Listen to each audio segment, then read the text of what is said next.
Okay. Oh, there we go.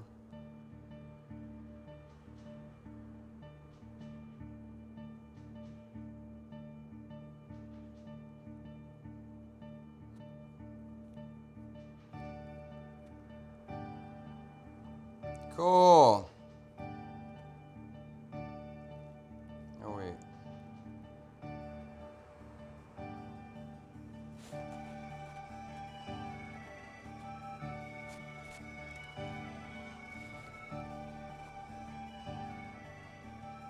Cool.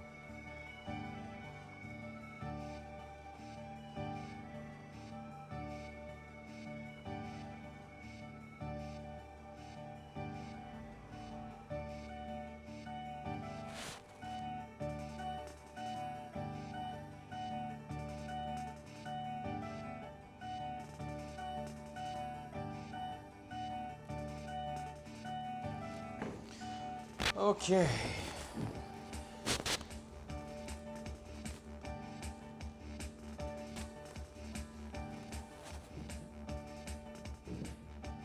I've got a cupboard with cans of food, filtered water and pictures of you. I'm not coming out until this is all over. And I'm looking through the glass where the light bends at the cracks. And I'm screaming at the top of my lungs, pretending the echoes belong to someone. Someone I used to know.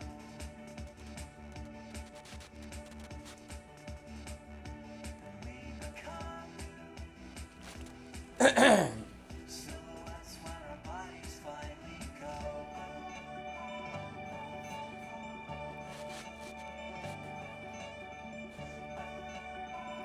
Good morning, everybody. I wanted to walk through the empty streets and feel something constant under my feet, but all the news reports recommended that I stay indoors. Morning. Good morning. Good morning. Hello. Good day to all. All right, we're ready. We're gonna do a testing stream for me today. Does that show good? Yes, it looks okay. I have a very busy week this week. We have a very busy week this week. We have the next Bun Me pop-up is this Thursday. We're not sold out yet, but we're pretty damn close to being sold out, which is really, really, really exciting. It is so cool. Oh, I don't like that, bro. Bro, get that out of here. It is so cool as a chef, as a cook, as someone just trying to do stuff, to announce you're gonna do something and then it just sells out and people just prepay for whatever you're doing right now. It is, what does it do? It gives you a serious boost of confidence to just keep trying stuff. That part's super great. And I don't know, it's always so amazing to walk into an event and just know that everything's sold already. Like, that part's so cool. There's so many times in the past when I was younger, you would launch something, try to do something, and you just pray people come. And then maybe people don't come, and then you're wasting food. And that's not a fun situation to be in. So recently, to have the situation where I'm able to do a pop-up or some kind and just know all the food I'm preparing is already sold is so damn exciting. Anyway, I appreciate anyone who's ordering now, and I hope you like it. So this Thursday, we're doing the next Bun Me pop-up. We will have Lila from Curious About Vietnam will be slinging banh mi's with me. What is up, young man? All right, if you're in here, you gotta be quiet. All right. This Thursday, we have Lila coming, which should be very exciting. She's a very sweet, wonderful girl, and she's gonna help me sling banh mi. So we're gonna be side by side this time. That'll be pretty fantastic. We also may bring down a little petting zoo and might have Franklin appear for a minute or two downstairs. So it's gonna be a multi-eventful pop-up. Me, Lila, Franklin, and we also have a follower who recently closed a coffee shop. I'm not sure the whole story, but regardless, they have a lot of coffee supplies and they have a coffee cart. So they're gonna set up, they're gonna push their cart over here or send their cart over here by Grab, set up, and we'll have some coffees as well. So if you want a banh mi, you can get a coffee as well. That'll be super exciting. And then also this Saturday, we have another VIP dinner. So we have 2 big events for me this week. We'll be very busy this week. And today I want to tweak a few things, trying for Saturday. There's always, with the VIP dinners, with the Saturday dinners, I always want to be working on it. I always want to be working on it, developing recipes, testing it out, and making sure that we can produce delicious, interesting food every week, and hopefully improve the dishes that are staples, or things that are hopefully going to become bangers, or hopefully going to become signatures. So I want to constantly be working those every single week. Whole roast duck pop-up would go crazy. Very exciting now for me. We ordered a big grill. We ordered a big grill yesterday, getting delivered from Hanoi, and that will be here hopefully Wednesday. Cross our fingers on Wednesday. If the grill doesn't come, I can still pull off the pop-up without it, but god darn do I want it. And this one will have the spinning, auto spinning skewers on it. So that should be really cool to be able to line up a lot of different meats at one time and not be so focused on them because they're going to be spinning so they don't have the high risk of burning. That part would be great. And the thing that will be really exciting to me as well, so the banh mi's are cool. I mean, they're more than cool. I think they're quite good. But what I would like to do that would be very exciting to me is beyond the banh mi's, because that's going to continue, would be something like this where we're doing a special thing where maybe I'm making 4 or 5 or 6 big items. So let's say a whole roasted duck, and I'm just cooking 4 whole roasted ducks, potentially deboned, potentially stuffed, and then grilled. And that would be the kind of thing where I make 4 or 5, I'll pre-sell them before we do it, and if you want one, you get one. And I think that would be so fun for me. I really like what's going on now. I just have constant creative cooking, but actually serving it to people. That is really, really, really, I'm very happy with how we're progressing right now. Fantastic. What's up, Nick Trades? How you doing, man? Got a thunderstorm going on right now in North Carolina, but looking forward to the stream. I used to live in North Carolina, I don't know if you know that, and I remember some of the storms down there. Pretty nice, pretty good storms in North Carolina. And especially by the Outer Banks, we've watched a lot of good storms from that way. Okay, oh, let me just make sure I got TikTok comments coming into this bad boy.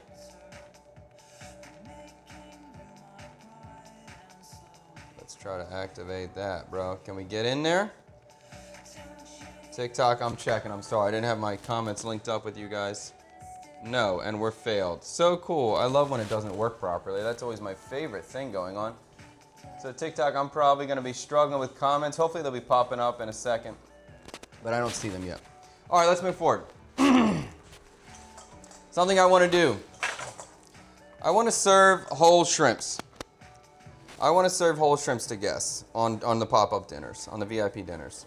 And I love little shrimp. I love whole shrimp. I love eating the whole shrimp, shell on, all that. I think that's really awesome. I think it may be a little bit nerve-wracking the first couple times you have it. And I definitely think there are shrimp styles that work much better served whole than others. So for me, really, I prefer smaller shrimp. And actually, smaller shrimp is my favorite style now, more so than some big boy river prawn. This little guy right here, this is what gets me pumped. Whoa, how can we get the focus? There we go. See that little thing? That little thing. Super tiny. Maybe maximum twice the size of this would be like Premier, my #1 style of shrimp that I love so much. So right now I'm thinking of doing some sort of shrimp fritter on top of some sort of salad with pork fat as an addition. So frying these in pork fat, maybe some crispy pork fat on top, maybe a kumquat or calamansi dressing. That's kind of the direction I'm going. And today what I want to do is practice different frying techniques with this and to see what's best, to see what's going to work out the best. So I'm going to start doing that now. I got a little tiny pan. I got some pork fat. We'll start heating this up.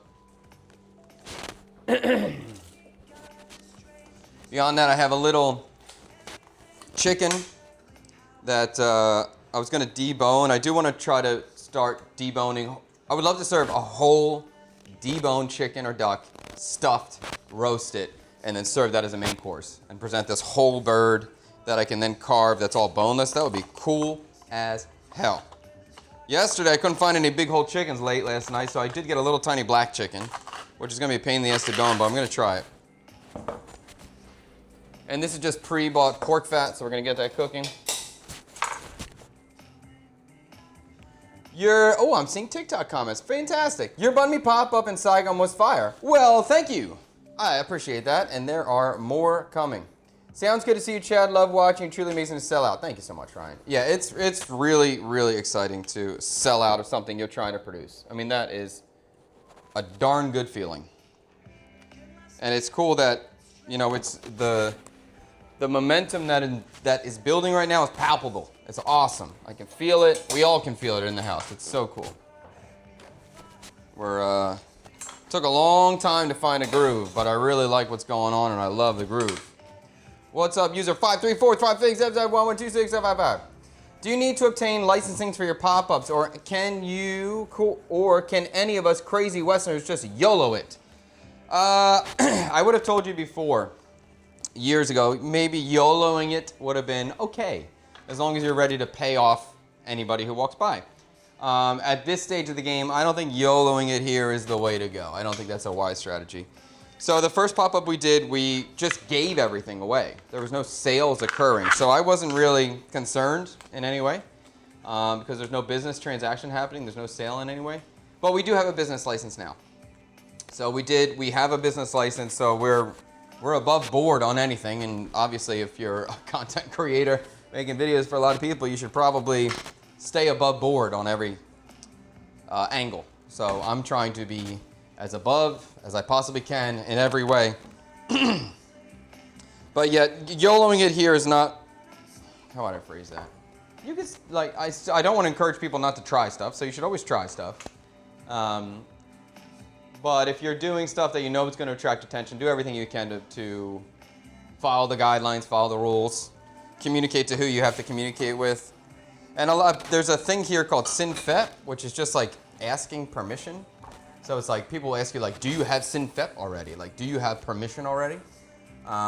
So that is a big part of the culture here. You kind of have to make sure you ask the person.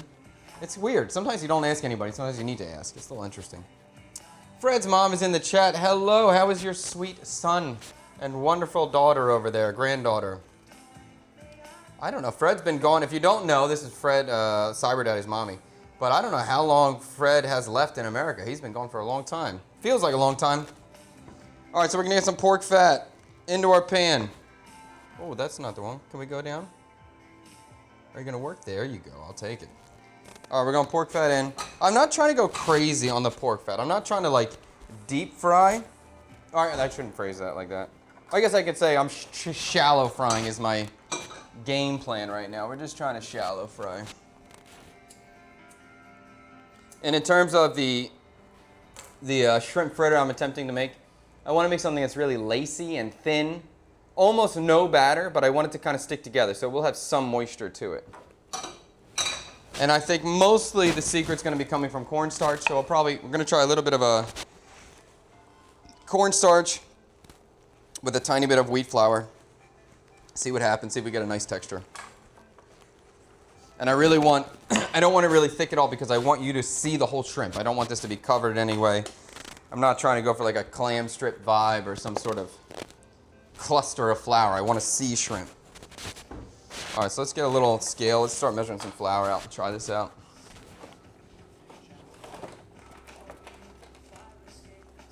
Okay. Finally able to check out a live.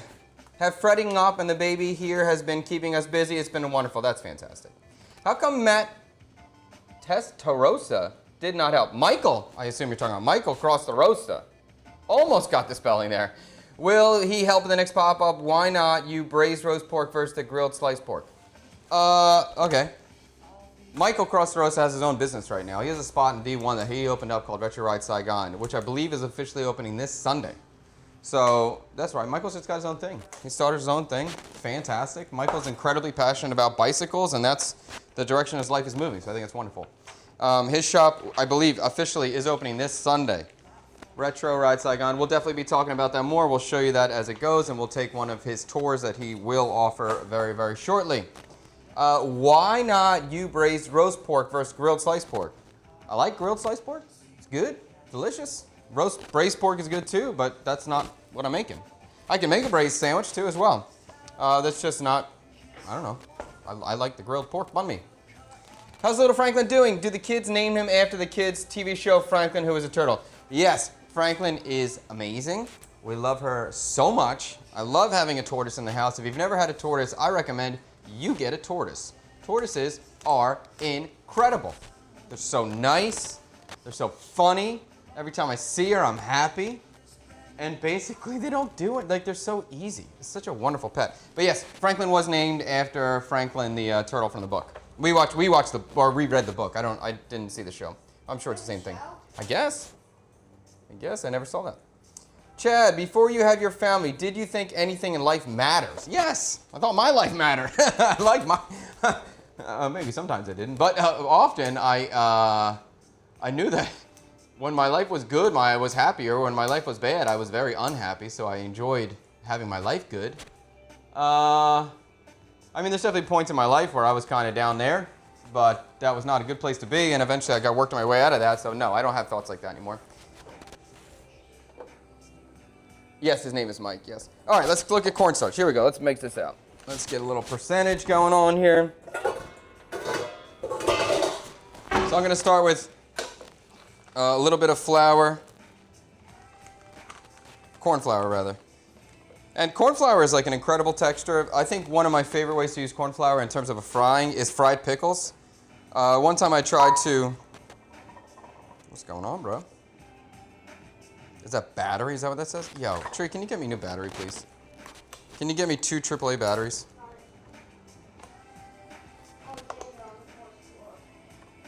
You can look on that black shelf thing over there first. One of my favorite ways to use cornstarch was with fried pickles. So I tried this a couple of years ago where I was kind of being lazy, but I was also curious. So just slice pickles, toss them with cornstarch, that's it, and literally deep fry right away. Incredible. Amazing texture. One of the best fried pickles I've ever had. It's super good. And the only problem with cornstarch, though, is it doesn't color. It doesn't get brown. So visually, one, it's hard to tell when it's cooked. And also for the consumer, the customer, it doesn't quite have that golden brown look, which takes something away from it. So sometimes it can be helpful to add a little bit of wheat flour to get that golden brown look. Oh, he's got it. What a champion here. What does Twee and the kids think of your singing? As you were singing quite a lot in that last stream. I sing a lot. I make up songs all the time for the kids. You'll hear, I'm sure sometimes they're all into it. Sometimes they act like I'm so cringe. And when they act like I'm cringe, I will do it even harder and make fun of them even more. What do you say? Dad, do you make your voice? No, I'm not doing my Miku voice right now. You got any other opinions there, Tree, or no? What do you think? My father's Miku voice is the worst thing you've ever heard. Okay. Usually they think it's funny. And sometimes Mike's a little scratchy. Thank you. Yes, you're correct. Quite correct. Let's try that. Let's see if that gets a little bit better. Yes, singing. I do a lot. Sometimes I try hard. Sometimes I try to be a silly man. Usually I try to be a silly man. All right, let's measure this out. I'm going to go about 70% cornstarch, about 30% wheat flour. That's going to be my goal right now. Grammed out. And I'm doing tiny portions. I'm really just sampling. So if this is 10 grams of cornstarch, so I should do 3 grams of flour.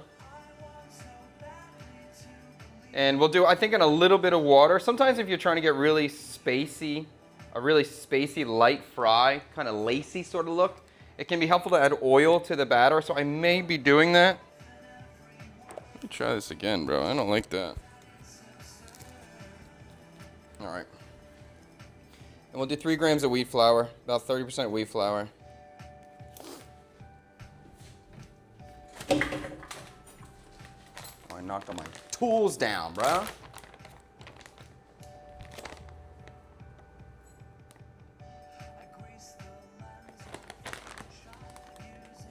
I made something like this before. We called it like a bansal salad or something. That was amazing. It was really incredible. So I'm kind of inspired by that, trying to replicate that a little bit. Not 100%. And I want to put some water in here as well. Maybe even wise to use some rice wine instead of water. But I'm in now. All right, we're gonna go 10 grams of water. So this is like equal parts water and cornstarch. We'll see what this looks like in terms of texture, see if we can get it nice and thin. No, it's looking too thick. No, definitely more than that.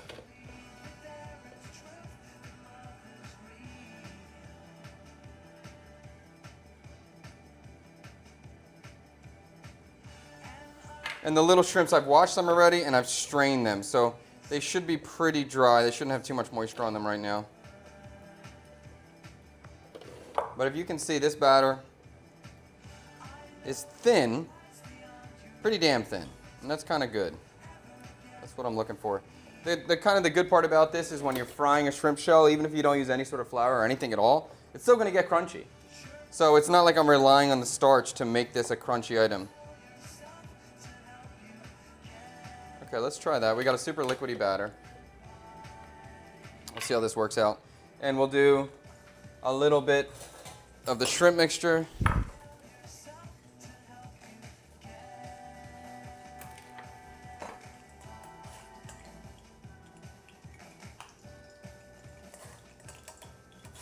I don't have that much, so I'm just going to try a couple little tiny cakes.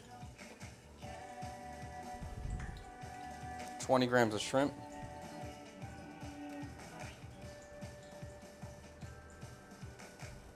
What if I nail it on the first try? That would be pretty amazing. All right, so you can see how thin this little batter is. Very, very thin little batter. I do love these little shrimpies though, because you can see the tiny little eyes. It's just kind of cute. All right, do I want to try to get the batter in there, or do I want to just... The other thing when you're frying cornstarch, like big clumps of it are not an attractive texture. If it's just a very thin little outer shell or just like a little flake on the outside, it's super nice. But when you start to get really thick on it, the texture is not pleasant at all. So you want to be a little bit aware of that if you're using a heavy cornstarch batter. Same thing with tapioca starch, same thing with potato starch, any of these starchy stuff. All right, what kind of spoon are we going to use here, bruh? Let's get this thing. And I think when I do this for real, I'll probably be doing this with a ring mold. Let's test the flour out.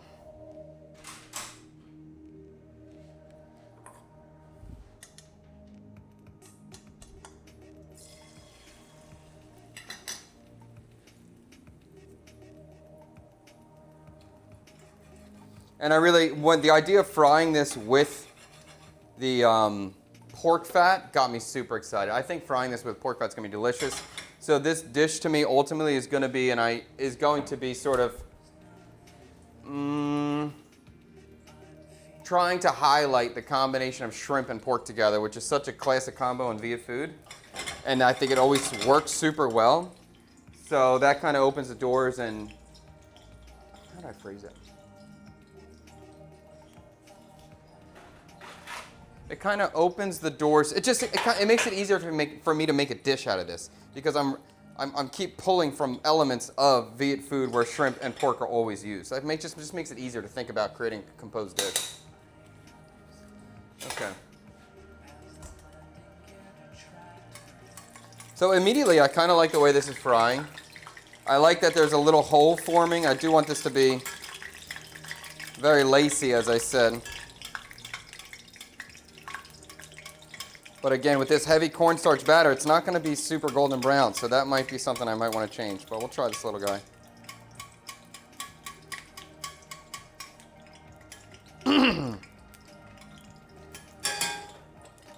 Another cool thing about the little tiny shrimps when you fry them, you can't really overcook them. That part's great. If you cook them super fast, then it's just like a nice moist shrimp. And then if you cook them for a long ass time and dry them out, the shrimp meat is dry, but then it almost becomes potato chip texture kind of vibe. So it's still good. You saw how Phuc Mop slimmed down. The guy is no longer Mop. It's Phuc Man. That's funny. That's funny. He might have to change his name. That's true. I never thought about that. Yeah, he looks great. He's been working out a lot, obviously. Although I saw him there doing all kinds of food eating competitions right now. Okay. Super tiny little thing. Visually, maybe not the most easy to observe, but it's a little tiny thing. I just want to get the flavor there. That looks kind of good, actually. I kind of like this.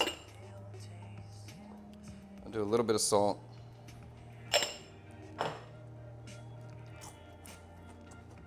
Oh. Oh.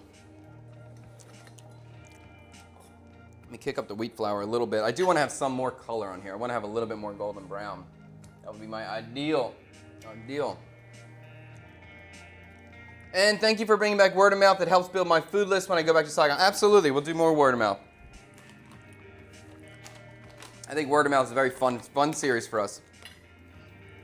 Right now, it's just busy. We're just busy. We're busy, and that's super exciting. And it's okay, 5. That's what I wanted to do. So this is 5 grams of flour. So almost equal parts cornstarch and flour. A little bit more cornstarch at this moment. Let's see if the texture changed. Do I have rice wine here? Yeah.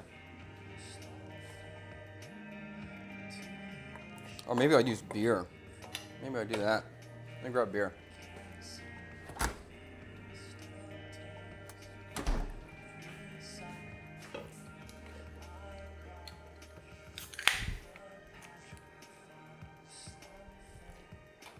$10 grams of beer.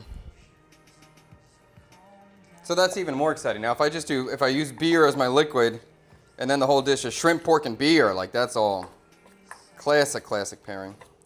Okay, I like how lacy this batter looks. The bubbles will probably help us now. Let's try to get a little fry here. We'll see.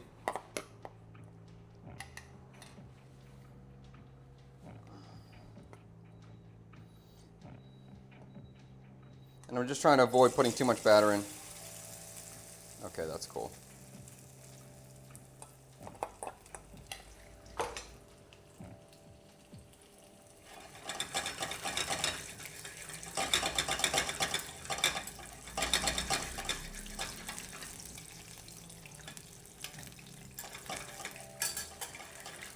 I don't like my pour on that one. I made it too thick. I really want this super thin.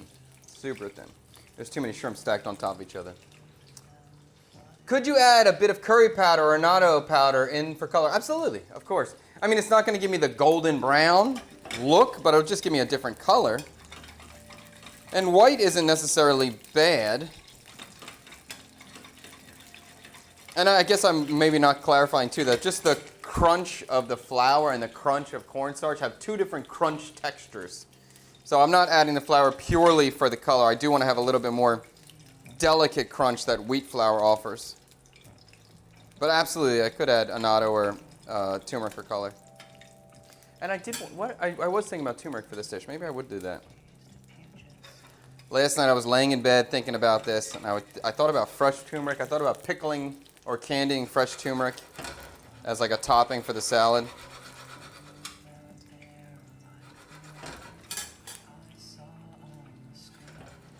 And this thing is so cool because it's really, you can't overcook it. I mean, you can burn it, but you're not going to cook the shrimp dry. I really want to see a guest. I want guests to eat these whole shrimp. I think it'd be so cool. As a banh mi shop owner, I wanted to help you out so bad when I saw the video when you were giving out the free banh mi. You were so overwhelmed, I understood when you're in the trenches, head down always. It was no problem. But it is true. I mean, sometimes you just got to put your head down and get it done. There's no one else to help. There's no one else to get it done. You got to do it.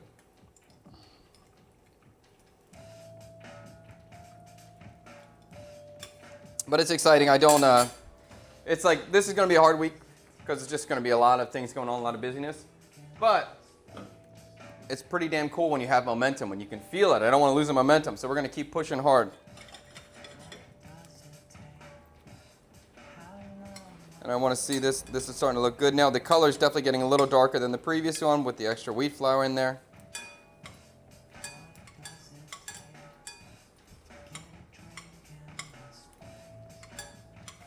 And I love these shrimp too because when you eat them whole, you get so much shrimp flavor. Really, really shrimpy. And when the smaller the shrimp are, the less off textures there are because the shell is much thinner on the smaller shrimp. So the texture is pretty consistent and pleasant throughout. Flavor-wise, pretty consistent and pleasant throughout as well. All right, let's try this thing now.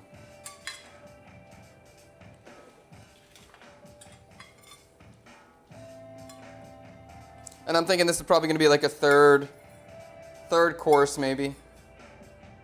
Maybe a fourth.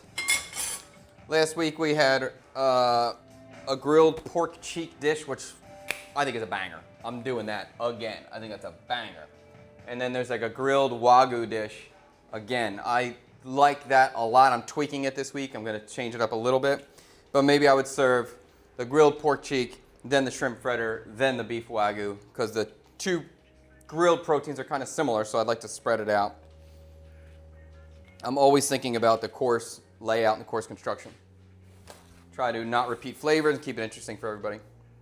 Pick one banseo or bancot. Bancot. I pick bancot over banseo, bancot. Bancot all the way. Although I prefer southern style bancot over Vumtao style bancot. So if it's Vumtao style bancot, I'll pick banseo. Complicated question, but bancot's my initial answer. All right, let's try this bad boy. The look is good, a little too thick.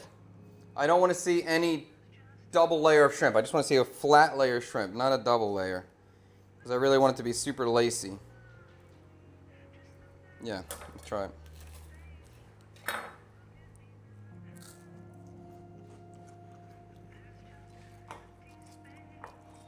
I love this kind of thing. I really do. This is my favorite way to eat shrimp. Or this is my favorite style of shrimp. I thought about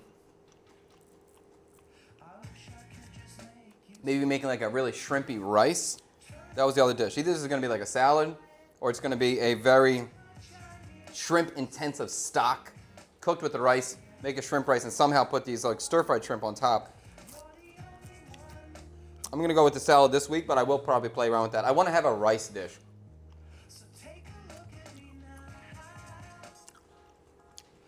It's good, but I want it thinner. I'm going to add more beer to the batter, make the batter thinner.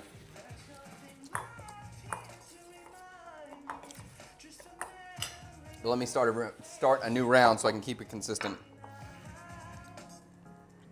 I really want to serve, I want to have one specialty thing where we have a seared rice dish, or not seared, sorry, a baked rice dish in a little clay pot that you get to open at the table. I want the rice to be super intense with flavor. Originally I thought it was going to be a crab rice, which I still would love to do. Maybe I could do it. But last week I made a curried crab pasta, which was great. Were really good. So I may continue to do that as a pasta. I'm going to do it as a pasta this week, so I want to develop some sort of super intense, fragrant rice. Maybe it'll just be chicken rice. Chicken rice is pretty damn amazing. Maybe it will be. I'll play with that. I'm still thinking of it. You still living in Vietnam? Antonio, I am living in Vietnam. Absolutely, man. Love it. What's up, Benny? I wish I had access to a charcoal grill to grill my pork, but with New York City permits, they push everything electric. I understand that. I used to live in New York, and it does suck with that kind of thing. Whoop. It's amazing. I love it so much. The pork fat's really good. Let's remake the batter.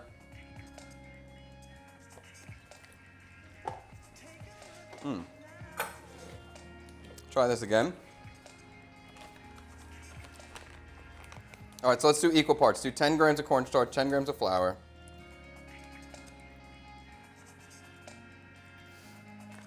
Yeah, I remember New York, we were always trying, even in we're in super fancy kitchens, and we still couldn't have a charcoal grill. It was so annoying. And here, grilling everywhere. All right, 10 grams, 10 grams. Equal parts. I think the beer is going to be the key. The beer is going to be great.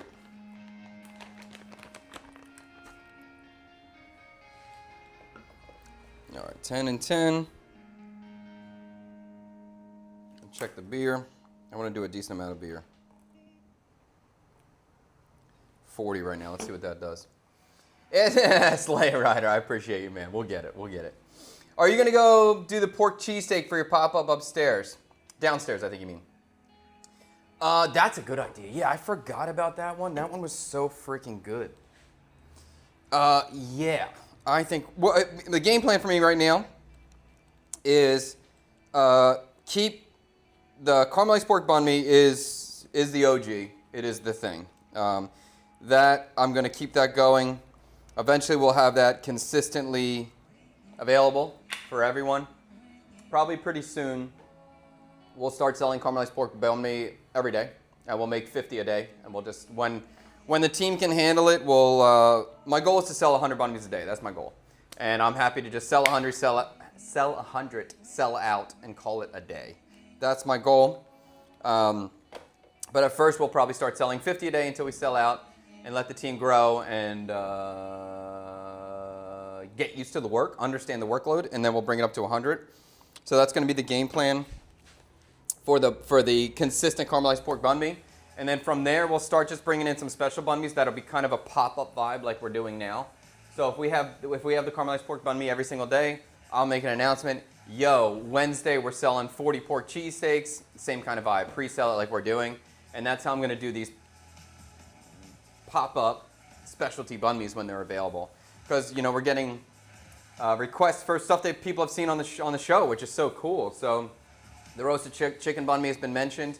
The pork confit banh mi has been mentioned. Now the pork cheesesteak, which I forgot about and is a banger, it has been mentioned. So we will try to incorporate those things. Oh, wait, I got to measure it, bro. Let's get to 15. Okay, now we're at 20. Let's make it really thin. Okay, 60 grams now. So I'm at 10 grams of wheat flour, 10 grams of cornstarch, and 60 grams of beer. All right, let's try this.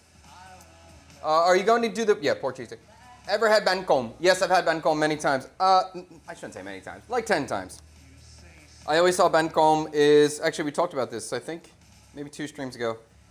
I always saw banh com was very heavy, not very good, but I had it in Can Tho, and then it was amazing.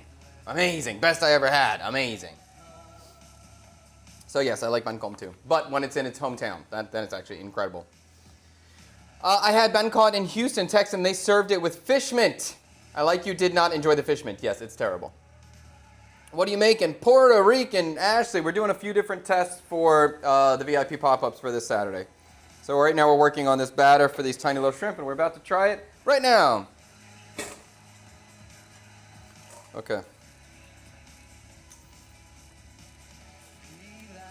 Throws a couple. So this batter is much thinner than the last one. I don't know if you're able to tell, but it's much thinner. I can see the air bubbles from the beer. That part's cool. Throw our little shrimpies in here.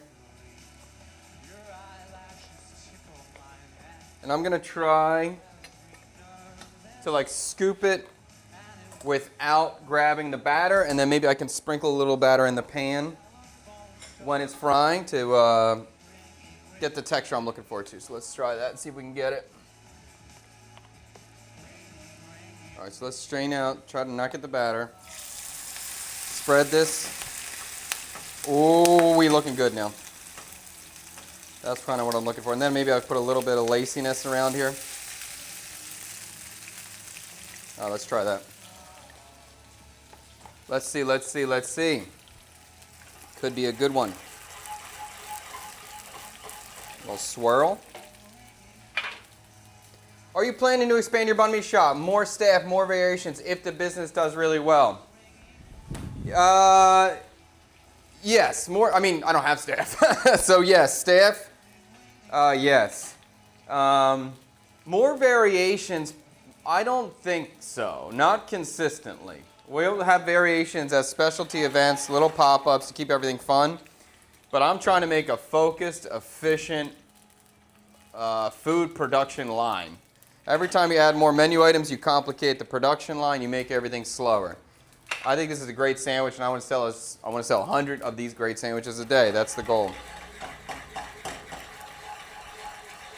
It's very easy to get excited to try to expand farther. and grow the menu out. Because obviously, I mean, I can come up with a new banh mi idea every day. I can make a new banh mi idea every day. But then you got to implement, you got to train, you got to work on food costing. So I'm trying to force myself to simplify as much as possible and not let my ego take over this business. I'll tell you, once we lock in this banh mi shop, or just, it's not even a shop, it's just this stall here. I really want to buy an ice cream machine, like a big boy ice cream machine. I got something I would love to produce. I'll talk to you about that later, but that would be the next thing for me that I want to start playing with and I'm going to have fun with. All right, let's get this nice and crispy. Get it rolling. Yo, I thought Franklin would have made an appearance as your celebrity assistant chef. You never know what you're going to see on next Thursday's pop-up. You never know. And Franklin is just getting used to her surroundings right now. She's still a little nervous. I don't think she's found her groove yet. But yesterday I was holding my turtle. Franklin's my new tortoise, if you don't know. I was just holding my tortoise, and he's just trying to like walk out of there. I'm like, I love you, bro. I'm not gonna hurt you. You can relax, be happy in this house.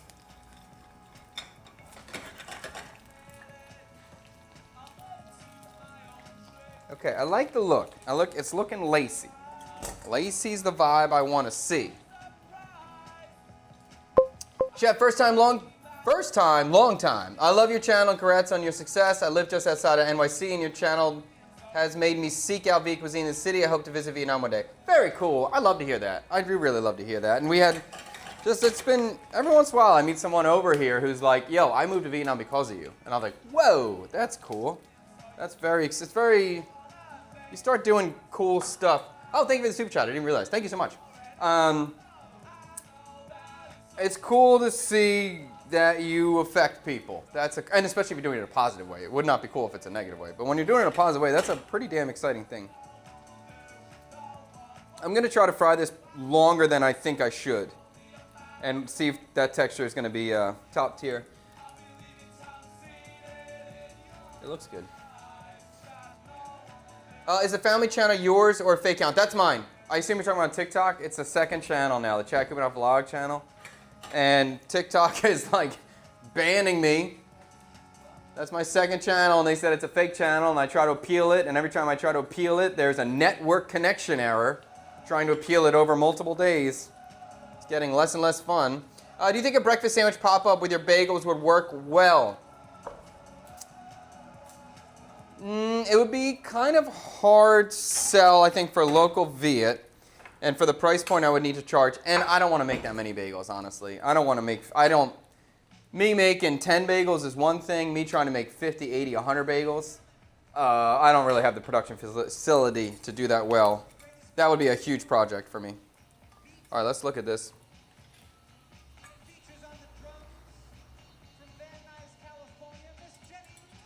Honestly, I think for the bagel situation, it would do better as like a bagel tray. Bagel tray, smoke some fish, smoke some different fish, or smoke even some, I don't know what else. Maybe I could smoke pork loin and then cut it thin, and then serve it like a cream cheese bagel kind of spread, like you get a Jewish deli sort of thing. That I think would do well, and I think Viets would really like that. And that would be the kind of thing where maybe at nighttime I got 6 bagel trays ready, and like maybe one bagel tray feeds 4 people. And I could pre-sell 6 of them. That would be, like, that's the stuff I would love to do. It'd be super fun. Do you think Vietnamese are open and friendly to tourists? 1,000,000% open and friendly to tourists. Vietnamese people are extraordinarily welcoming to their homeland. Like, that's why this place is so popular, and that's why people, when they come here, fall in love with it. Vietnamese people are super welcoming. You have to have good energy, though. You have to give good energy. Now, I can't, like, there's definitely, wow, that looks good. I like the look. I like the look. Look at that. Cool. Cool, cool, cool. See how it's kind of lacy? See how the bubbles are in there? You can see the little shrimpies. Like, this is the kind of thing that I would love to serve to people, because I know a lot of people have never had a whole shrimp before. And it's just, So much flavor. So much flakier. This is good. I want to do more. Look-wise, I love it. I love the aeration of it. I want to do it again. Same batter, and I'm just going to fry it even longer. See what happens. But that to me is right there as a winner. I'll take that. Very happy with that. All right, let's try one more. Try one more before we move on to the next task today.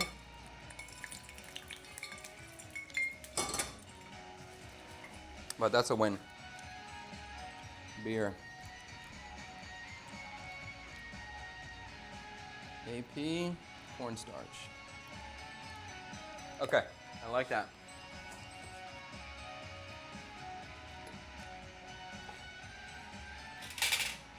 Oh, I love to see the kick comments coming in. Those shrimp are so little. Yes, they are. I love them. What's your go-to food to add umami to any dish? Fish sauce, probably. MSG. Fish sauce, MSG, mushroom seasoning, or shiitake mushroom would probably be my go-to. I mean, tomato and Parmesan cheese is always there. But I cook with MSG. I don't have a problem with MSG. So when I specifically want umami, it's just straight up, I'll just add MSG. But I also know that by adding certain ingredients, I will get a boost of umami with that. But it's like sometimes like shiitake doesn't work with the dish you're trying to make, or tomatoes, or Parmesan cheese, or these natural sources of MSG just don't work with it. So I'll just add MSG. But fish sauce is always great too. That automatically gives you some. Okay, let's try another round here.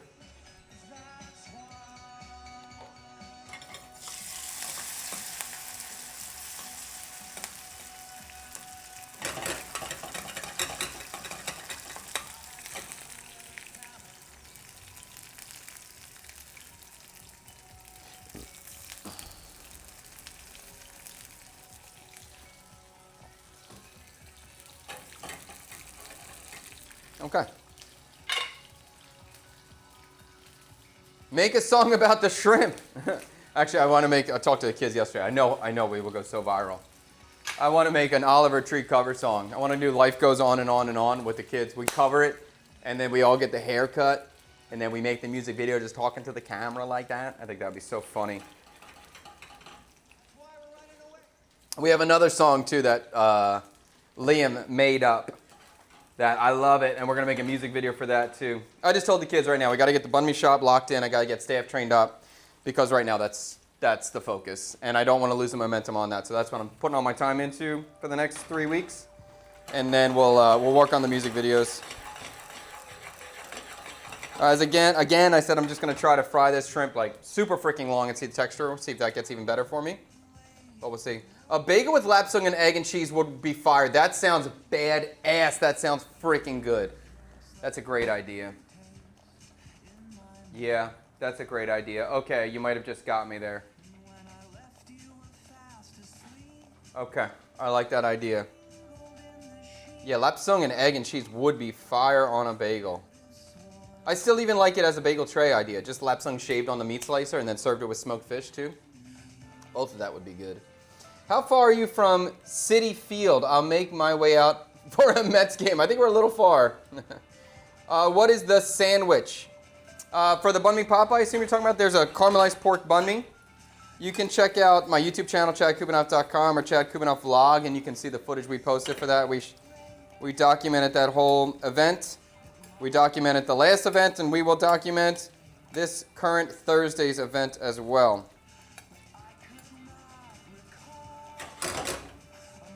And just so you guys know too, all the VIP dinners on Saturday, we do live stream them. We start streaming at 7 p.m. Indochina time, aka 8 a.m. Eastern Standard Time. So if you want to see the fine dining dinners and get the vibe for that, check it out. It's super fun. I think it's really, really exciting cooking, in my opinion. And we are working on getting our internet upgraded in the basement and front porch area. So we will live stream the banh mi pop-ups as well. We just don't right now have the network capability to do it. So we're going to work on that so we can show you everything. Literally on the other side of the water. Wait, what? I think I missed a conversation there.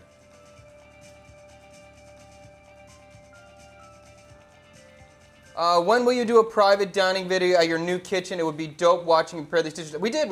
You can check it out. Is it up right now? I think the live stream is on the Chad Kubinoff vlog, and we will have clips from the last dinner coming up. And we're gonna get the streaming for the private dinners better. We're gonna figure out how to get the streaming better so we can get better clips too. Because I think they're really cool. We're literally like in this room just cooking for 4 people. It's so cool. It's so intimate. It's such a unique dining experience, such a unique cooking experience for me as well. I really love it. And again, I'm just watching this really carefully. I want to see how the shape and the color changes on the batter over time. This is right now cooked to the level that the first one was going to cook at, but we're going to try to cook it like twice as long. We're going to double it up. Bagel tray would be awesome too. I agree. What would you rate it? Puerto Rican Ashley. You mean the banh mi? I think it's pretty damn good. On the right day, it's a 10. On the normal day, it's a 9, I guess. But I am tweaking it now. I am kind of playing with it still. It's a little bit different than how we made it in Philadelphia before. We have some different techniques, or I have some different techniques that I've been doing to it. So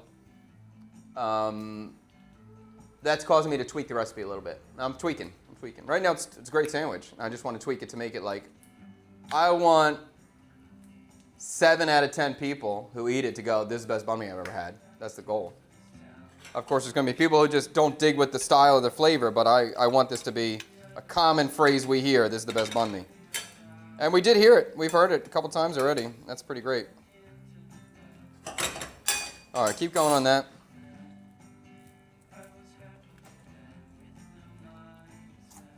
What do you do for fun? I like to play guitar. I could play guitar recently. I played a little Fortnite too with my kids. I like that. Okay. Wow, this is so good.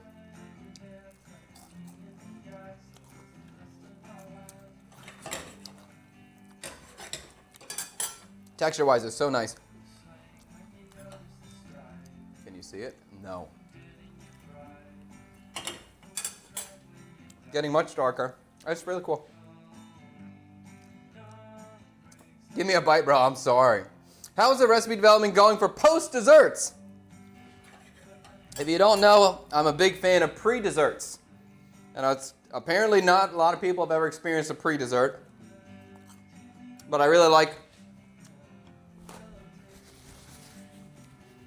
love serving a pre-dessert because it gives me like a way after the main course, before we get to full-on dessert, something in between that kind of borders.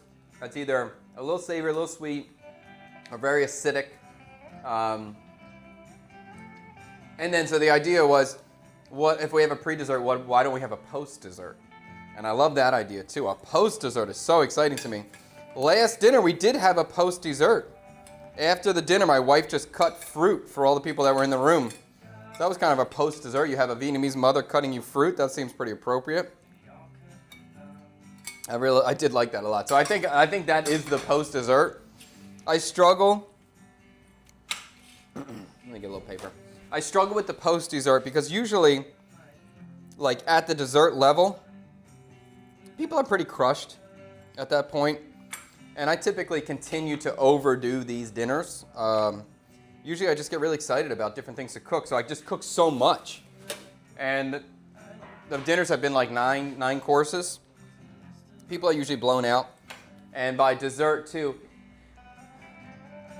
if I end on a bang with a dessert that you love, then I should just stop. You know, like what is it? Like walk away when you're on top, is that what they say? Something like that?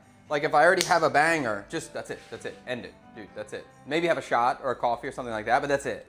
Don't throw another, just a little bite or something that can't compete with that dessert. I want your final thing you eat to be something you remember. So I do struggle with the post dessert. I do. I'm struggling how to make that work. Maybe like a mint or some sort of candy cleansing thing could be good. Maybe if I made my own homemade candy, hard candy to suck on, that could be kind of cool. And I hand wrap them, and I give you 3, and you can put them in your pocket if you don't want it right away. Oh, I like that idea. That I like. What about a pho banh mi with pho broth, like a French dip? It's been done. We can do it. The broths add another layer of complexity into what you're serving. It makes it hard to deliver. But that might be the kind of thing where maybe if I was going to do it, I would do it like legit and serve a stack of shaved ribeye in a banh mi so then you could dip it and just make it really pricey and just make a couple of them and then sell 10 or 20 of them for the day and that's it. Maybe even for dinner time. So it's just a badass thing, but I'm not trying to make a lot.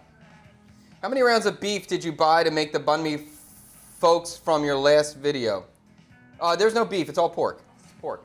Last time, I think we had 13 kilos, which is like 27, like probably 29 pounds of pork. This week we ordered 20 kilos, I believe. Maybe a little less than that, 20 kilos.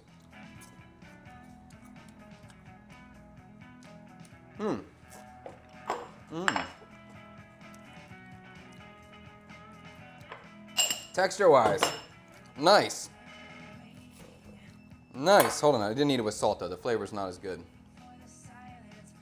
Love the homemade candy idea. I think that's a cool thing too. What if I give you a little hand-wrapped candy?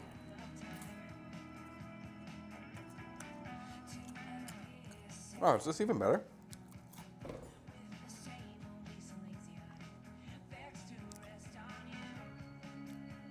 I like it fried with the pork fat.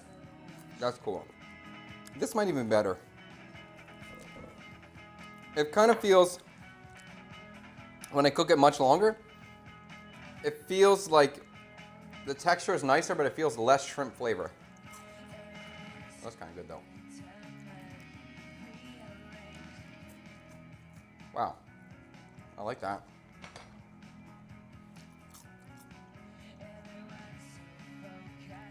Okay.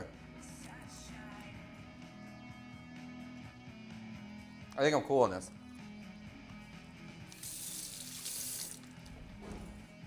Texture-wise, actually, you know what? I'm gonna bump up the cornstarch. I like the look of it a lot. I want to have a little more structure on the crunch when I'm biting, so I probably will bump the cornstarch up just slightly and bring that up to like 13 grams and the AP 10 grams and the beer 60, and I think I'm cool for that. And I can make that work for Saturday. I'm down for that. Okay, cool. Done. In. Like it. All right, I just need to get some candied chili prep done. This is something I always have in my house. I always have this in my refrigerator. I always find myself reaching for this for a garnish all the time. So I have some large, I always prefer this style too. Some large dragon chili. I don't know what other name, I forget the name, another name, but dragon chili is how I know this one. Well, I think horn, some kind of horn chili. I find these to be hot, but not blow your face off hot, so you can nibble on them. And I like the color and I like the size too. I like the red and I like the size of it because I cut them on a bias and they look good on a plate. So this is the kind of garnish that I have to stop myself from using because I would put it on so many things all the time. There's like, right now, I really like putting this on top of the pastas, these candy chilies on top of the pasta. And I try not to repeat ingredients or repeat techniques when I'm doing a tasting menu. So when I put it on the pasta, I'm just like, okay, that's the only place I get to use it. I don't get to use it again. But even on this shrimp salad thing that you just saw me working on, like this would be an excellent garnish on top of it as well. You always have room for dessert. That is true. Desserts with a miracle berry and something sour would be interesting. Yeah, I never got into the miracle berry thing. I tried it when it first came out. It was probably a decade ago. And I just didn't get it. I got so excited. I was like, especially I was a much chubbier kid. And I was so excited about, oh my God, I can just eat a lemon and it'll taste like dessert. That'll be amazing. No, it didn't work like that. I'll try it again, but Miracle Berry never got me super excited. What is the biggest challenge living outside of the U.S.? The biggest challenge, I guess, would be being comfortable. because you are an outsider. So when you're having a bad day or a bad week or a bad month or whatever it may be, it can be hard to recover because you don't have any of your comforts from your homeland or hometown, or usually you don't quite understand what's happening around you, or it's just unfamiliar. So it's hard to bounce back when you're dealing with something or struggling, or you had a death in the family in your hometown and you can't go back for whatever reason. Some tragedy occurs. Then it's hard because you just feel lonely. That's hard. And I think it's hard to find your comfort spaces, your third place, your place that you can just relax in. So I would definitely encourage people when they first move to a new place, like, find a supermarket that you like, or find a supermarket and then keep going back to it. Because I think at least shopping at a supermarket, you take that for granted when you're in your hometown, your home country. In a new country, it's still a supermarket, but it just looks different. It just feels different. They have different stuff available. So it's nice if you can at least find your basic thing of shopping and make that a comfortable place for you to be. Where if like every single thing you do every day makes you uncomfortable or puts you out of your comfort zone, it's hard when it's just nonstop uncomfortableness and you just like, I just need to feel relaxed somewhere. So it's always good to find a supermarket that you like and can just be like, okay, I know this spot. Oh, they have this cereal I like there. Or I know I can get mayonnaise here, whatever it may be. So yeah, I would say that. Goat horn. I have 2-year-old plant overwintered in Wisconsin. Is that horny goat weed? Is that what you're talking about? Goat horn? Is that what you're calling this? A goat horn? I never heard that, but okay. Are you in Vietnam? Yes, I am. Shout out from Delco. I love a good Delco, baby. Okay, so this is incredibly easy. You will see me do this technique all the time, and I need it. Cut the chilies. I prefer to cut them at an angle, purely for the look. I prefer to cut them not too thin, but also not too thick. I prefer to cut them just right. Can you imagine that? This is the kind of thing when basically I'm calling this a candied chili, although it's not really a candied chili. It's more accurately, I guess, a macerated chili. We cover the chilies with sugar. We let them sit. As you cover the chili with sugar, moisture will be pulled out of the chili, and so they do kind of shrink a little bit. So if you cut them incredibly thin, then they will really lose their structure. It wouldn't be terrible, but I guess if I had a very specific dish I was putting this on, I'd be able to determine if super thin was the best way to do it. But for me, I just always have these in prep, and it's kind of a overall garnish, so I just kind of cut them a general thickness. I guess is about 1.5 millimeters. What is that, 1/8 of an inch maybe? And I always have this in my refrigerator, and it will last for months and months and months. So I'm just going to cut all of them today and do it, and this will last me probably a month. And I haven't noticed any deterioration of quality over time. None. How do you feel about being how do you feel about being 50-50 financially with a partner? What do you mean by that? Like just paying for a date or dinner, or you mean like literally life is 50-50? I'm not going 50-50. Even my wife and I wouldn't describe us as 50-50, but we're a married couple. We share everything. Yeah, I don't know, the 50-50. I wouldn't do it with a partner, because partner is a undefined word to me. I don't know what partner means. A wife or a husband, I'm married. If I'm married to another human being, yes, I'm down with that. If we're not married, I'm not sharing a bank account. I'm not 50-50. It's once the marriage occurs, that's when this whole thing happens. And that's not even 50-50, it's just ours. Do you watch MasterChef? But actually, Cindy, I would love to talk about that more if you could just clarify your question. Do you watch MasterChef? No, not recently, not at all. The only thing I saw, Sam Altman from Acuna was just on MasterChef Australia. So I would love to watch that. I think Sam Altman's awesome. I like him. I like him a lot. So that I would like to see. But typically no. And my preference before was Top Chef over MasterChef, but I haven't watched that kind of stuff in a long time. Not recently.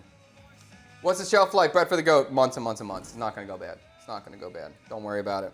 You can make it. I think it would be really fun too for me if I had access to it. I would try this with habaneros and jalapenos, but I don't have access to that. I think it'd be quite delicious. Habaneros might be pushing the heat level, and it'd be nice. Maybe I should do that. I'm just telling you that I'm reaching for these all the time, and I'm not trying to double up. But maybe if I just candied a second chili, a different style of chili, then I would be like, okay, I can use that one for this and that one for that, and then I'm not repeating. At least I'm changing the chili. Let me see, do I have any other chilies I can do this with right now? No. How about this? All right, I'm going to try it today. I've never done this before. These look all right? Yeah. These are one of my favorite chilies right now. This is called Utsim. I can't tell you why I am so unbelievably addicted to this particular type of chili. Usually with this one, we often see people nibbling on this, biting. They'll eat the soup, they'll nibble. They'll eat the soup and nibble. And when I saw people doing that, I thought they were lunatics. I thought they were crazy people. And I saw my brother-in-law doing it. I thought he was a crazy person. And when I ate these chilies the first time, I didn't find them to be that attractive in flavor. I thought they were hot. I just thought they were hot and had bad flavor. Honestly, that's my viewpoint on it. But something happened. I don't know if it's living in Vietnam as long as I did. I don't know what's changed, but I am absolutely addicted to nibbling on these chilies now. And I still think the other chilies taste better. I still believe that. But there's something about this that's just so alluring to me that I actually will look out meals. I will look out for meals that I can eat this chili with. Or I will go eat a soup specifically just because I want to nibble on this chili, which is insane. So I'm just going to wash these very quick, take the stems off, and I'm going to cover these with sugar whole. And we'll see what happens. I have these same chilies. Here, I'll show you.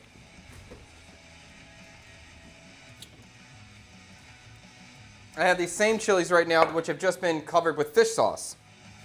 So this is another technique of preservation for chili, or another technique of,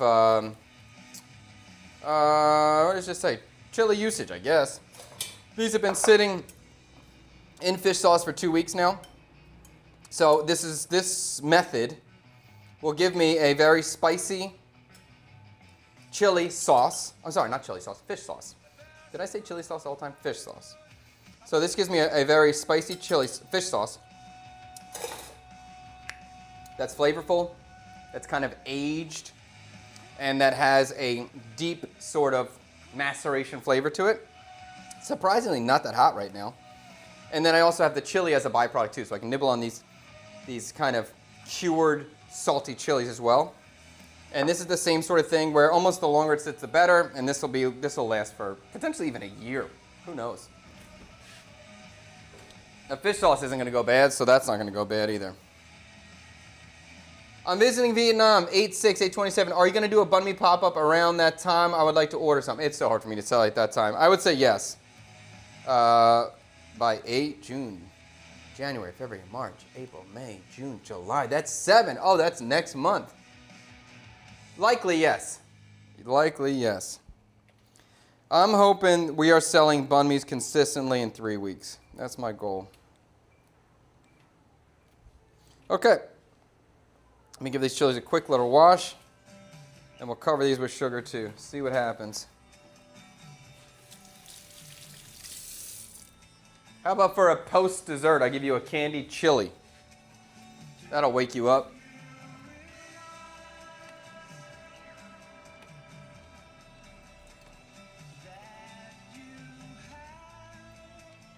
Okay. Container.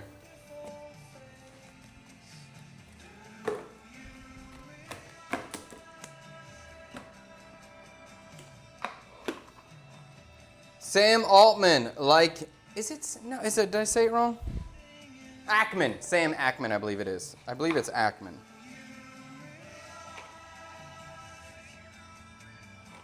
The chef at Acuna, A-K-U-N-A. That's here in Ho Chi Minh City. It is one of the best fine dining restaurants in the city, and very interesting food to me. Very unique food. I love it. Okay, let's get some sugar, bruh. Did I lose it all? Oh no, I may have brought it all downstairs. Let me check. It's getting it's getting hard for me now. The production kitchen is open downstairs, so I don't have double of everything yet. So a lot of stuff I'm stealing from here to bring down there and work with it, and then sometimes I leave it down there. Yes, I did. All right, I'll get Tree to get me some sugar. Let me finish cutting this one out.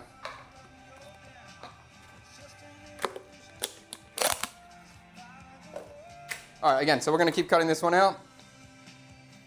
When with someone you're dating, like every single time you are eating out, in a perfect example, I'm in a 50-50 relationship and my friends think it's weird. Oh, yeah, I get that. Things are complicated now. I don't know, we got a modern world now. I think it's pretty good if the man is paying. That would be my viewpoint. But I also understand the 50-50. Sometimes one partner, maybe the female is just making a lot more money. And what if you have a gay relationship too? Who pays then? But does 50-50 make sense in that situation? I don't know. If you're comfortable, it's fine. That's it. I just wouldn't share bank accounts until you're married. That's all. Keep all that separate. Keep that separate. I think the 50-50 is fine in that relationship. As long as you're comfortable with it. And if you're not comfortable with it, you just talk about it. Yo, I'm not comfortable with this. Set your expectations. Make sure everyone's clear on what you expect and he expects or they expect. Okay.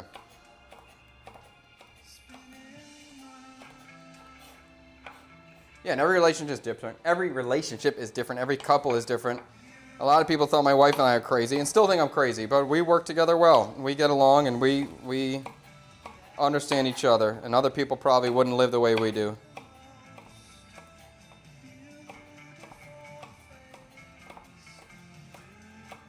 Okay.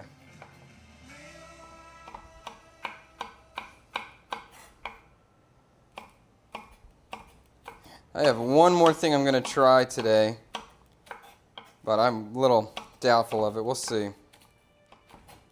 So again, with this kind of thing, all we do is just literally cover it with sugar. Like just pour sugar on until you're covering the item. That's it. You let it sit. Put it in the refrigerator. Put it in the fridge. You should do this at least 12 hours in advance, but you could do it a week in advance without a problem. And you're good to go. You can put a little salt in if you want, but that's it.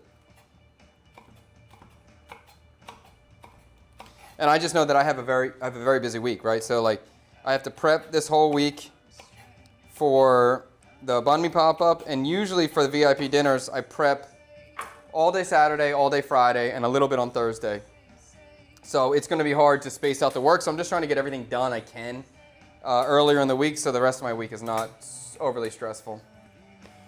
If you're interested, if anyone's interested too, we do have 2 more seats for this Saturday's VIP dinner. And you can send us an email at team@chadkubanoff.com if you want to book a seat for the VIP dinner. And I believe I haven't talked to my wife this morning yet. We might have 10 banh mi's left for Thursday. If you want a banh mi, you can email us again at team@chadkubanoff.com and book your banh mi.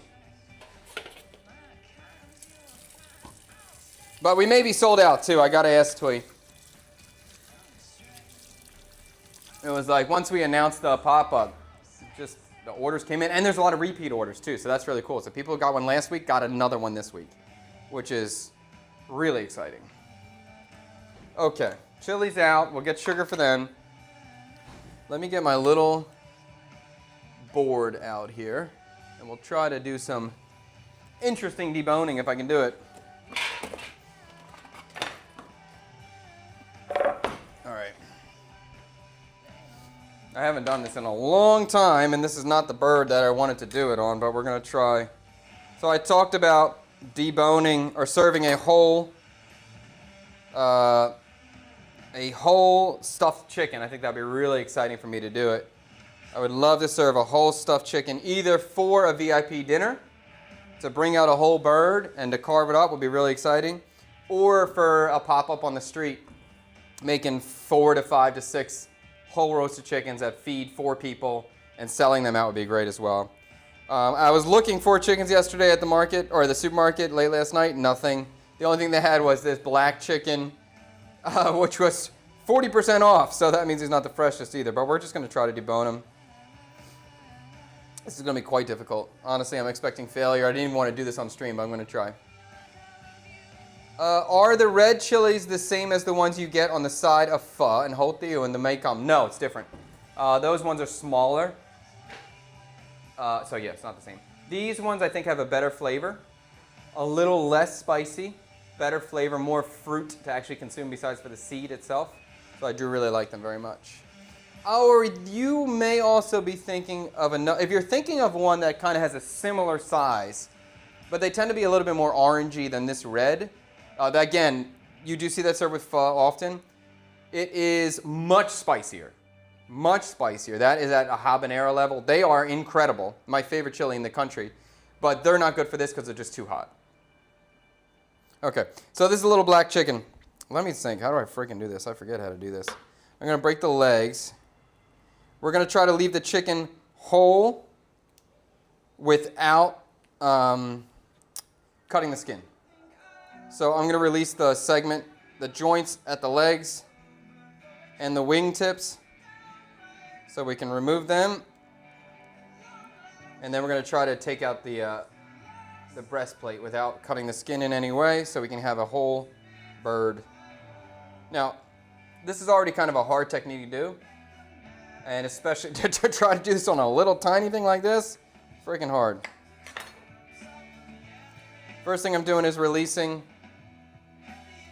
the little leg here. I'm going to cut that part. Release the joint. I'm going to cut that part. Release the wingtip.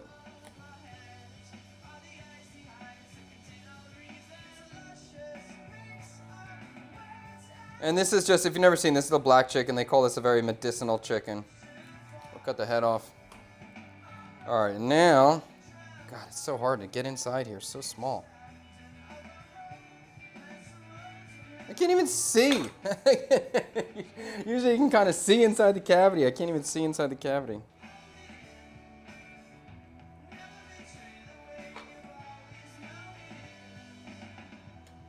All right, I'm just peeling the breasts up a little bit so I can get my first cut. And then I'm going to follow the breastplate out. This is going to be really hard for you to see at home. I'm not even going to try to play around with the camera. You're not going to get a good angle at it. But I'm just in it, like putting my knife against the interior of the breast and then the breastplate and just trying to draw my knife through it to release the breast from the bone itself. And just going slow and trying to work my way, kind of scraping my way out. Again, the big thing is I just don't want to cut the skin.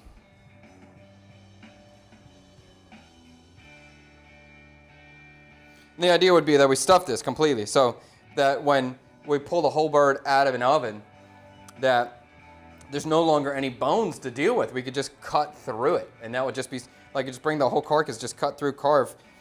And probably, in terms of a filling, nothing is incredibly exciting to me at the moment. It seems like stuffing it with sticky rice is something that happens, which could be cool. And that was my initial thought. But fillings, I'm not overly stuck on anything yet.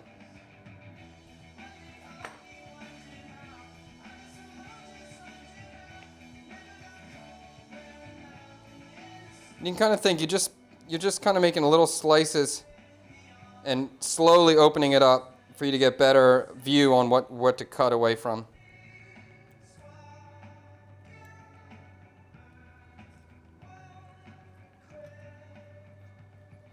Now, I remember doing this. I remember running my fingers along the breast.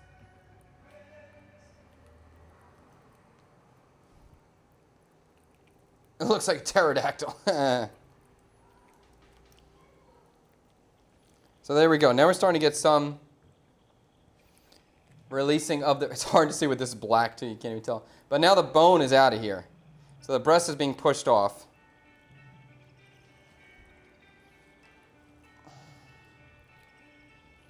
You can almost run your finger along to release a lot of different sections of this.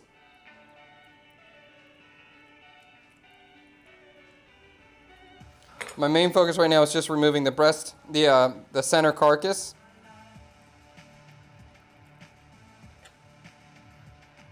Because if I can get that out, then that's going to give me a lot of different, make it easier to move. So I'm slowly sliding the breast over it. And now we have the rib cages out, exposed.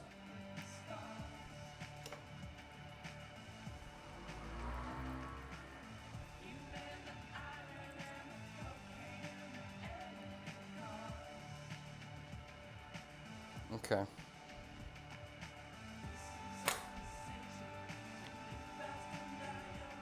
Get this out of here.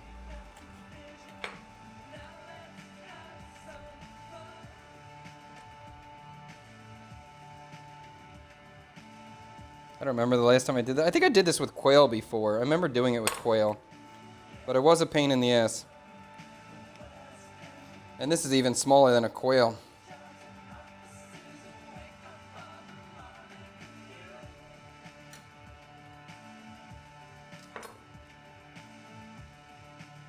What the hell are you doing to that chicken, firefighter? Playing with it. I'm playing with my bird.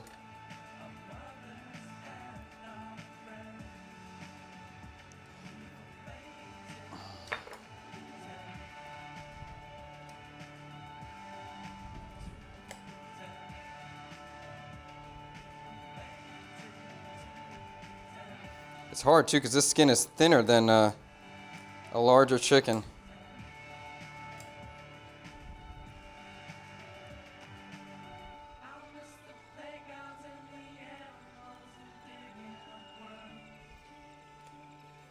Okay.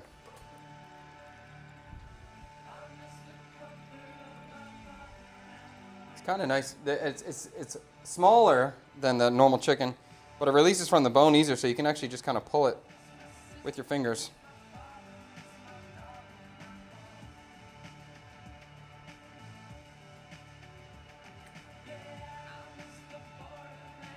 The other thing that's very easy, not very easy, but much easier to do, if you just cut the backbone, if you're okay to cut that backbone, if you don't want it to be whole, then it becomes much easier to stuff these, but you just have to tie the bird.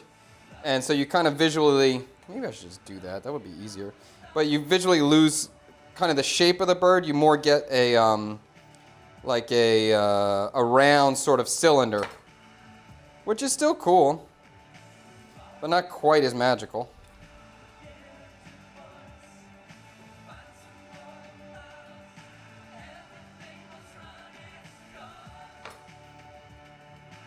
Are you going to use the wing tip? No.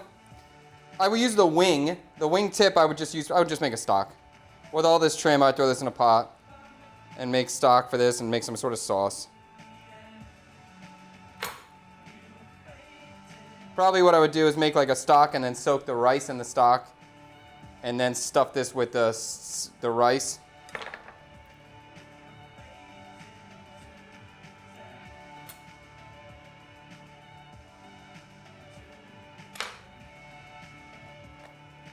And so as we start getting farther and farther along, we are basically like unfolding the chicken, rolling it out. Now you can see I got a leg exposed. There's a bone leg there, and we'll just kind of slowly pull out the skeleton from the meat. Again, doing everything we can not to break the skin.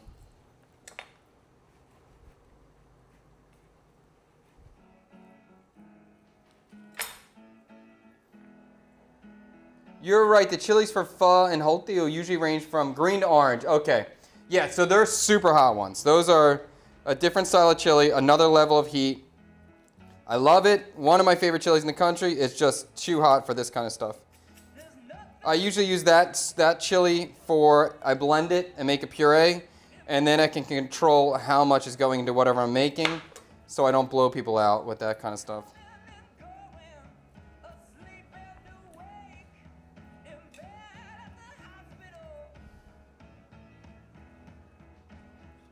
If I was going to do this sort of technique and I was going to make a whole chicken, not this little tiny thing, but like a real chicken, what do you think I should stuff it with? What would be cool what would be cool to see on the street that I'm selling, flavor-wise or filling-wise for this? It might be kind of cool to serve you the whole boneless chicken and serve it as a wrap. where I give you all kinds of herbs and rice paper, and then you wrap it up. All right, so right now you can see it looks sloppy because it's inside out at the moment, but we just continue to peel back and unfold it. So this is the legs here. How great does that look? There's its legs, and there's its actual meat and skin being unfolded. And when we're done, we'll just roll it back over.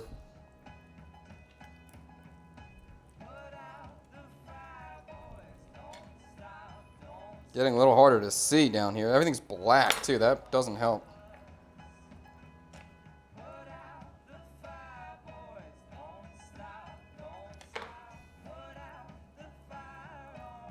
Oh, I forgot. One time I did make. Hold on. I just got a piece. I'm not looking at it. I'm just feeling it. I did make this black chicken for a pop-up dinner, and we stuffed the wing. I forgot about that. So I took the breast and I made a farce. So I made a puree with the breast meat, and then we deboned the wing and stuffed the wing. That was a cool dish too. I forget what that was served with, but that was a cool dish.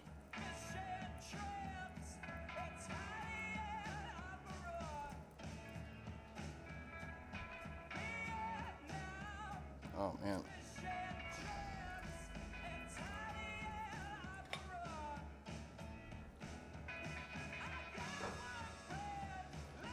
It may look crazy, but actually I'm almost there. I'm right at the end. I can feel it. I'm gonna release this one wing over here.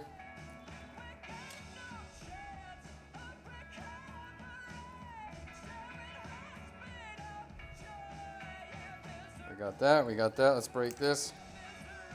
Break this. And now, what bird is that? Vutran. This is a black chicken, or gaak, aka evil chicken is what they call this thing. It's pretty crazy, but that's what they call it. And pull the neck. There's the bone, bro. Now we got this thing that looks absolutely chaos. But if we just unfold it and put it all back up in there, then we got us a little.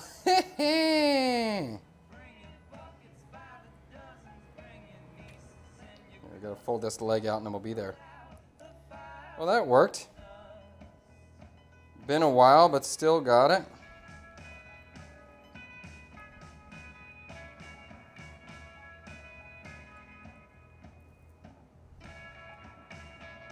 This little leg is so hard to pull back in there. There we go, there we go, there we go.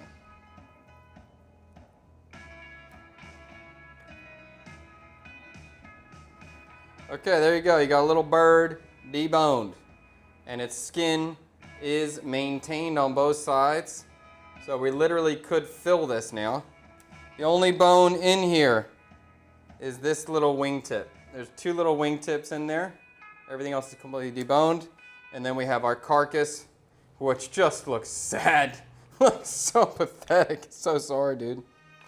But there we go. We got stock there. That's kind of cool. That's cool.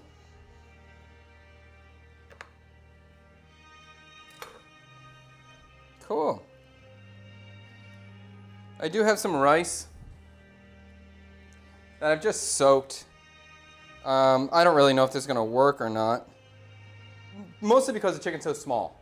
So by the time this rice is actually cooked through inside the bird, it's going to be so overcooked in my viewpoint, I imagine. I'm gonna wash my hands here. Ideally, I thought about roasting this. Now, I think for a normal chicken that would work out. Oh, maybe I could do it.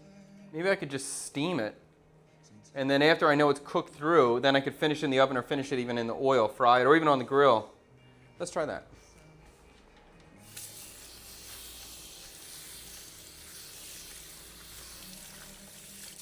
So you're not going to see that today. I'm not going to stay on for that long. I got other stuff because we got a pop-up. We got 2 pop-ups today, this week.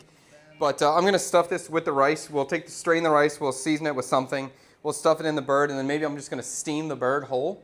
And then hopefully we can get the rice fully cooked through, and then we'll go ahead and finish it in a Well, it could potentially just be steamed, but I think we'll try to finish it in the grill or the fryer or the oven or just pan seared. Anything will work. Yeah, that seems cool. Imagine a stuffed deboned rat. Listen, I cooked rat. This looks very much like a rat. Very much so. The rat video will probably be out today, by the way, on the CKSK channel, Chad Kubanov Studio Kitchen, the YouTube channel. The rat video, I think, will be posted today. And it is a good one. Was my question too complicated? Russell, I missed your question, dude. Are you going to use the wing? Is that your question? Just for stock. I think the rat had more meat, yes. Wonder if you could make a stuffed small bird like that into a stuffed chicken noodle soup. Oh, that's a cool idea. Wonder if you can make a stuffed small bird like that into a stuffed chicken noodle soup dumpling. Now, not in this format. You'd have to be able to seal it. You have to make it waterproof. When you're using the dumpling dough, you can actually make it waterproof because you're making that seal. With this, there is too many gaps for liquid to escape to make this an effective soup dumpling. We could serve it in a chicken soup. If I didn't want to, I could make like a chicken ball and then serve that. I can make like a chicken meatball, but it's not a meatball. It's actually just like a piece of chicken in the shape of a ball into a chicken soup. That would be kind of fun. That's the problem with these pop-up dinners. There's too many fun ideas to try. Too many. All right, let's strain this rice.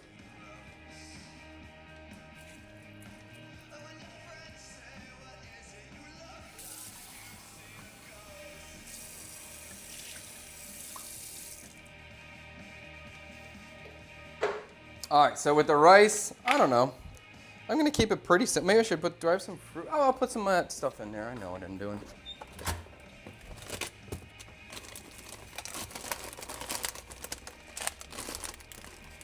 I'm just getting some goji berries. I got a little bit of galangal, a little bit of shallot. I got some old green onion. This like galangal seems like goji berries is pretty classic. I've definitely seen these chickens stuffed in Korea and China. Stuffed with these like Chinese dates, goji berries, that sort of vibe. So we'll do that for the trial. To me right now, I'm not really testing flavor. I'm just testing technique and texture. See how that works out.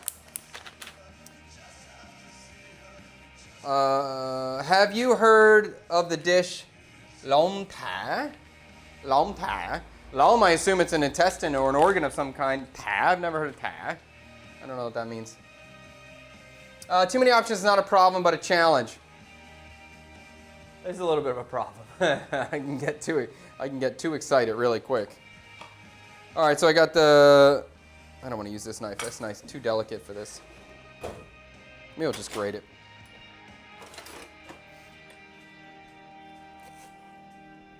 We got the rice. We got goji berries. I got some galangal. And the galangal, I will just grate it into our thing. Let's get another little bowl. Start seasoning up our rice. So the rice is going in. Goji berry. A little bit of galangal.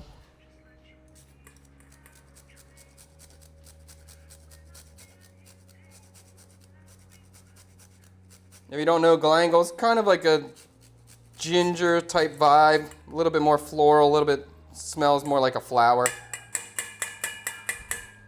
But it's very strong, so I'm not going to use much. I use a little green onion because I got it. This pack's almost out. Ooh, maybe I won't use this. Maybe I'll use this piece, that's it.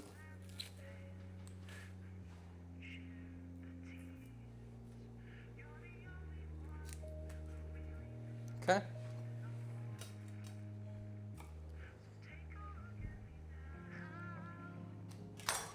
Maybe it's because it's a regional dish. Do you know what the dish is?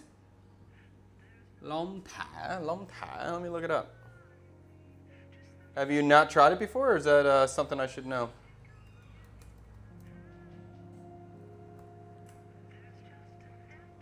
Lom ta. Guabin. No, I've never seen. Oh, it's in Da Nang and Guanam. What is it?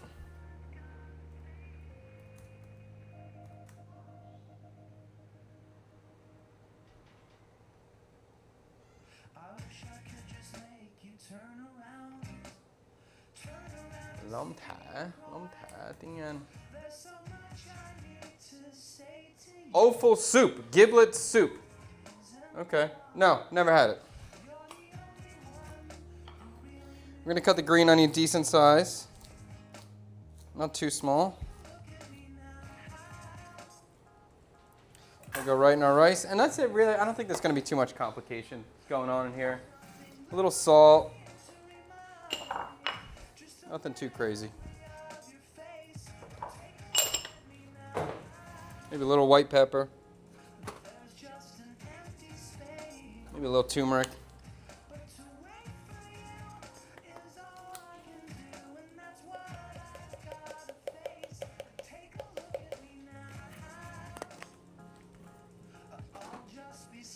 Pep, pep, pep. Here's some pep.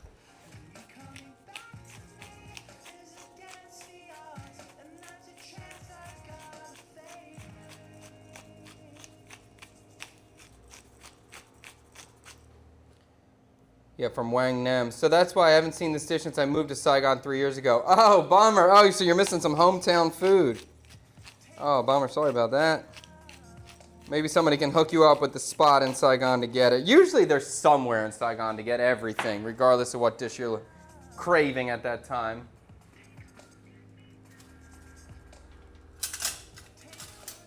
It may not be incredibly easy to find, but usually there's always a spot in Saigon. Okay, this filling looks kind of nice. What's up, Liam? How you doing, bro? Chicken. Oh, did you see it? No, I heard that brown stuff came out. Oh, Treacher was in here. Hello, my little lady. How are you? This looks nice to me. I like this rice ratio going on. What does it smell? Turmeric, probably. Galangal, chicken. I don't know. There's a lot of smells in this room. Again, I'm not going for crazy flavor. I'm not thinking. I do have a pack of lotus seeds. That was my original idea, was to stuff this with the lotus seeds. But honestly, I don't want to open the pack just for this. It's not worth it to me. Let me get a little shallot, a little garlic in here, and we'll call it a day. Just shallot, and maybe no garlic. I deboned the whole chicken. You see, he has no bones inside of him. Yeah, baby girl. I have dirty hands right now, JD. Give me a second, and I'll get you ice, okay? Give me a second. Liam, can you run upstairs over there real quick and just get me sugar? Try to get me a bag of sugar. I need a decent amount. There's probably some above the oven in that cabinet. You can stand on the chair. Okay, so we'll cut up a little bit of shallot. And then we'll stuff it into that bird. I'm going to get that steaming, but I'm not going to stay on for the whole steam of this chicken. I got a lot to do.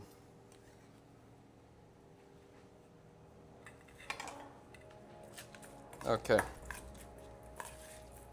Okay, I like the way this looks.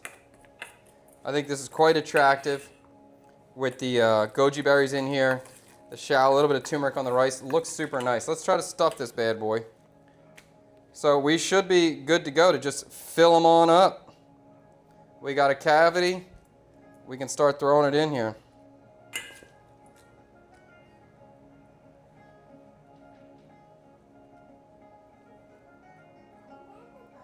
That's the butt, my love. Ew, huh? You don't like chicken butts? Really? I love a good chicken butt. They look weird. How about when they got no bone in them? So you can see, I think it's pretty darn cool to be able to stuff him like that, where he's totally full with rice now. And if we can take as long as we want to really get that rice everywhere. I'll try to fill him up. Yeah.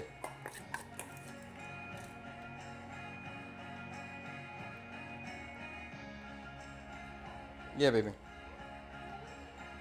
The head is cut off. Huh? Yeah, that's it. Thank you, man. So at this point, depending on what kind of filling you got, you see anything? He's all filled up with rice. I put the rice all up in him. And he's got no bones inside of him now. At this point, depending on the type of filling you have, you can, if it's a firm enough filling, you may be able to just leave it as is, lay it down carefully in whatever you're doing, and then cook it. You could get a string and a needle and sew it up, depending on if you're worried about the stuffing falling out. You could, I'm even looking at this right now, like, can I just tie these legs together? I think I probably can. Or just fold them on themselves like that.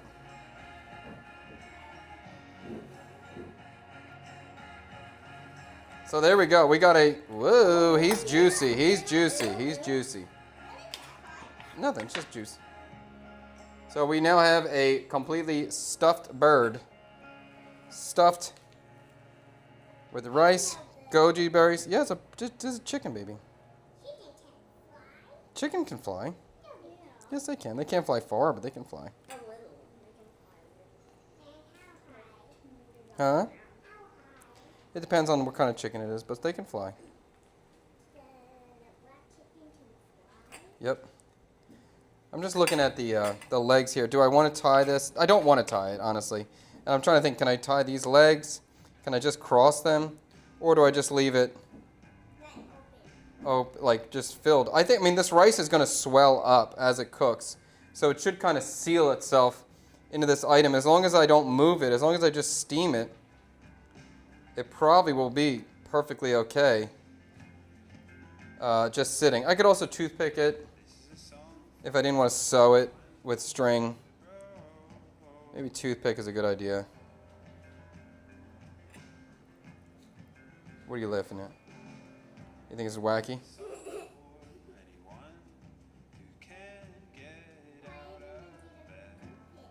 I think that's cool. Huh. It's skin. There's a tiny bone here and here on the wingtip, but the rest of this is just completely meat and skin. There's nothing. You can just, when this is cooked, you can just bite it like an apple. Wouldn't that be cool? Yes. Isn't that exciting? Well, rice won't come out because it's going to be steamed, but it's going to be filled with rice. Wouldn't that be so cool, though? If you could just eat it like that? Yeah. Apples are hard, yes, but when you eat an apple, you can just pick it up and take a bite, right? So this is like the same kind of thing. You'll be able to just take a bite of this. I don't have my steamer down here. I'm going to go get my... Does not look like a chicken. Yeah, I know that. The steamer. The steamer. Yeah. Let me get the chilies covered with sugar because Liam did give me that, so good job, Liam. Just so I can show you guys that part. The sugar's to make the candied chilies, baby. Yeah. Candied chilies are these chilies that I sliced over here, and I'm going to cover them with sugar now. But literally, so we have the chilies here. And I'm just going to cover them with sugar.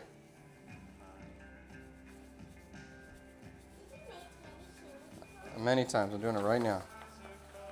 You kind of shake them. You can't...